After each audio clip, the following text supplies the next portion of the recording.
We talking about an hour a day. They lynched a young black man for jogging while black in Brunswick, Georgia.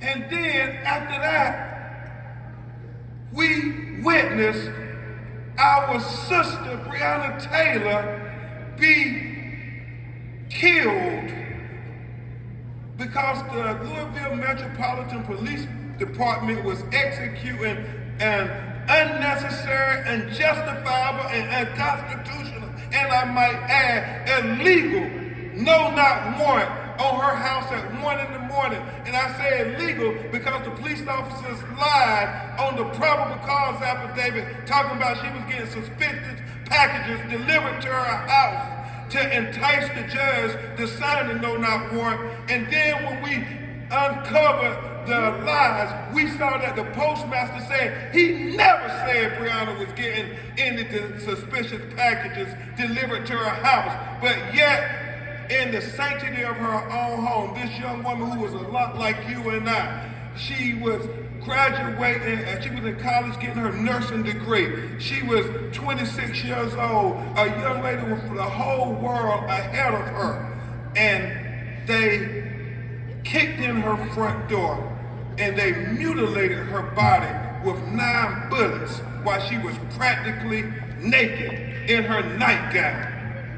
And just when we had everybody in the world saying her name, then we saw a video that none of us, Dr. Mason, will ever forget.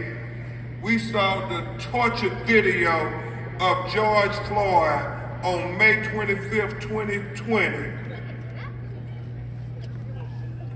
narrate the documentary of his own death, saying, "I can't breathe," 28 times, calling out for his mama to help save him from the racism and the brutality and the bias.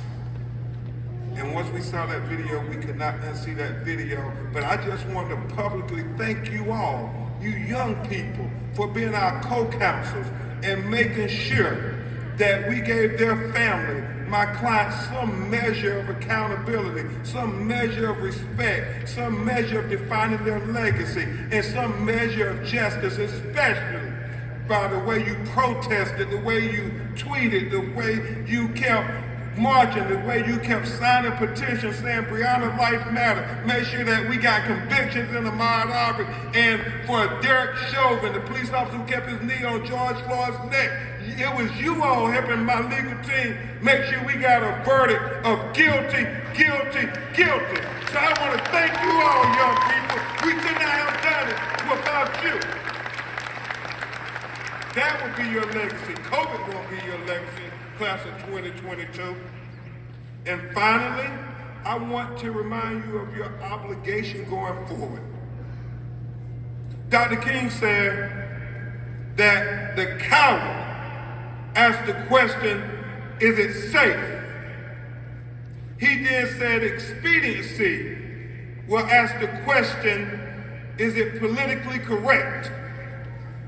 Then he said, oh, vanity comes along and asks the question, is it popular? But then Dr. King said, conscience comes along and asks the question, is it right?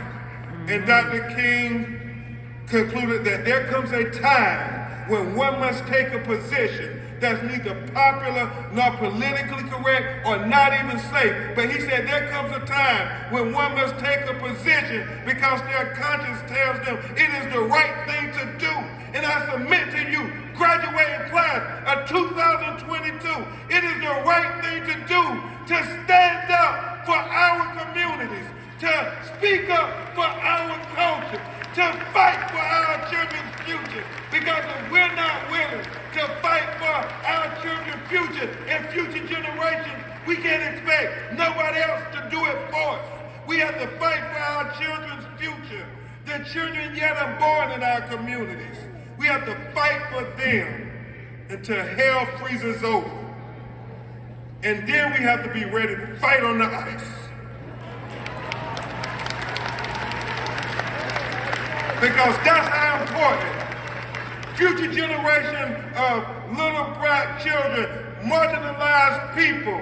That's how much we have to let our children know we believed in them. We believed in their future. That it wasn't just lip service. It wasn't just rhetoric. But we were willing to die for them. That's how much we believed in them. We must make sure our children know we will not let the enemies of equality hold them back. And you all are the best example we have to show, because they could not hold you back from getting this great education, this college degree. So you all are the reason that give us hope for the future. I thank you, I salute you for doing the awesome things you're gonna do in this world. Class of 2022, salute.